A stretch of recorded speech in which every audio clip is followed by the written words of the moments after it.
그것은 제가 볼 때는 엄마, 아빠, 삼촌, 이모, 고모들의 이 투자의 실패기를 그를 조금 귀담아 들어야 된다.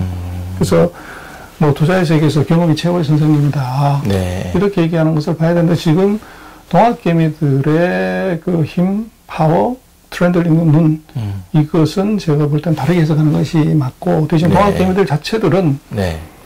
금융이 250년이 왔지만 그 사이에 뭐 30년 단위, 60년 단위로 수많은 혁신이 있었고 그때마다 이제 네. 동학개미 같은 새로운 투자가들이 등장을 했지만 네. 그것이 리스크 관리를 못하면 이것은 다시 제자리로 돌아간다.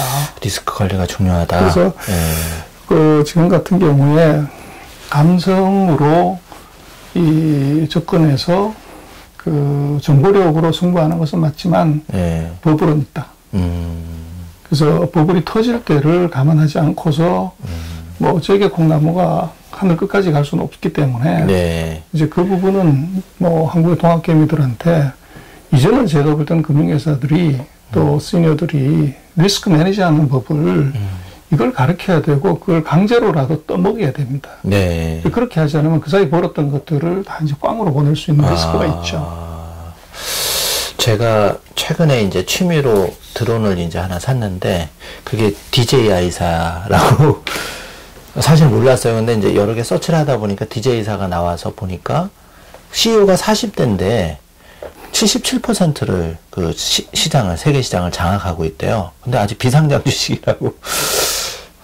근데 그런 생각이 들었어요. 정말 한국에도 굉장히 똑똑하고 젊은 친구들이 많은데 우리 부모가 50대 어떤 것들이 기회를 좀 더 줘야 되지 않냐, 더 노력을 해야 되지 않냐 이런 생각이 들었고 일단 제품 자체도 너무 좋았지만 이거를 우리가 한국이 좀 시장을 뺏겼다는 게 너무 사실은 좀 안타깝더라고요. 그래서 소장님 보시기에 우리가 이제 50대 이제 그런 베이비 부모들이 이제 곧 은퇴가 이제 얼마 안 남았는데 10대, 20대 자녀들한테 조금 어떤 투자에 그런 물고 내지는 해준다면 어떤 방법이 좀 있을까요? 구체적으로 만약에.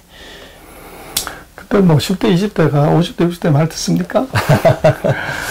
그래서 제가 볼 때는 네. 트렌드는 네. 10대, 20대들을 이제 이 사람들의 트렌드 판단은 뭐 당연히 따라가는 게 맞고 이제 50대, 60대는 대신 그 리스크 매니지먼트를 50대, 60대가 해주는 게 맞는 것 같아요. 리스크 매니지먼트 그렇죠. 역할 분담을 이제 해야 되는 거죠. 그래서 뭐 말씀하신 한 바구니에 계란 담지 마라. 예. 우선 투자해라. 예. 그리고 예를 들면 이제 목표 주가를 설정하고 들어가라. 뭐 이제 경험이 없는 쪽에서는 끝없이 올라갈 것처럼 보이죠. 네. 그래서 이제 그런 쪽에 관한 것들을 조금 봐야 되고 또 신산업, 신기술 이것은 기존 그 기성세대의 눈으로는 판단 단술 아까 DJI 뭐 왕타오 얘기를 하셨지만 중국도 사실은 마찬가지였죠. 네. 그게 왕타오라는 젊은 친구가 저게 드론을 만들어서 날린다. 네. 처음에 웃었죠. 근데 네. 그것이 남들이 안 하는 것, 이게 이제 들어왔을 때 세상을 다 놀라게 하는, 뭐 중국의 50대, 60대가 개발한 거 그게 아니거든요. 맞아요. 그래서 지금 시대는 예. 이제 그쪽으로 갔고, 그래서 이제 뭐 그것도 놓고 보면, 그 중국은 되는데 한국은 왜 안 되냐. 그렇지만 그것은 사회적인 환경이 그게 이제 중요하죠. 그래서 중국 같은 경우는 남북으로 갈려져 있지 않잖아요. 근데 한국 같은 경우는 이게 드론을 했을 때 안보 문제, 국방 문제 이게 걸리기 때문에 원천적으로 우리는 사실은 그게 어렵죠. 그래서 이제 뭐 그런 부분들이 있기 때문에 한국에서 뜰 수 있는 산업이 따로 있고 중국이라는 마켓에서 뜰 수 있는 산업이 따로 있죠. 네. 그래서 그거는 이제 조금 더 들어가 보면 그럼 우리는 뭐 그럼 어떡하라는 거냐. 그러죠. 말씀하신 것처럼 네. 이게 왕타오 같은 경우 DJI도 5년 전에 그렇게 잘 나갔냐. 그게 펀드레이징하고 투자 받고 싶어서 그 난리를 쳤을 때 그때 한국이 중국의 그런 포텐셜을 볼 수 있었다면 한국의 VC들이, PE들이 거기다가 돈을 태웠으면 어떻게 되냐. 대박이 났을 텐데. 그래서 결국은 저게 이제 우리가 그런 산업을 못 키웠다고 저는 애석해 할 일이 아니고, 이제 앞으로 그런 산업이 있다고 하면 또 용감하면 프리IPO에 투자를 하는 것이고, 네. 또 조금 리스크를 줄인다 그러면 그런 기업들이 상장을 했을 때, 네. 거기에 이제 투자를 해도 충분한 수익을 낼 수 있다는 거죠. 그 대신 그 산업의 포텐셜이나 가능성이나 이것을 우리가 판단할 수는 있어야죠.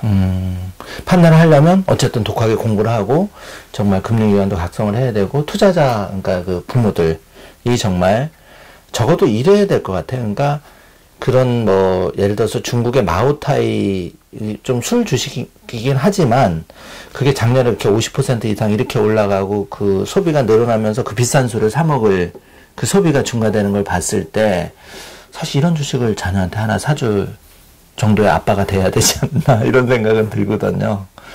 그래서 좀 더 노력을 해야 되겠구나 이런 생각은 많이 가지고 있습니다.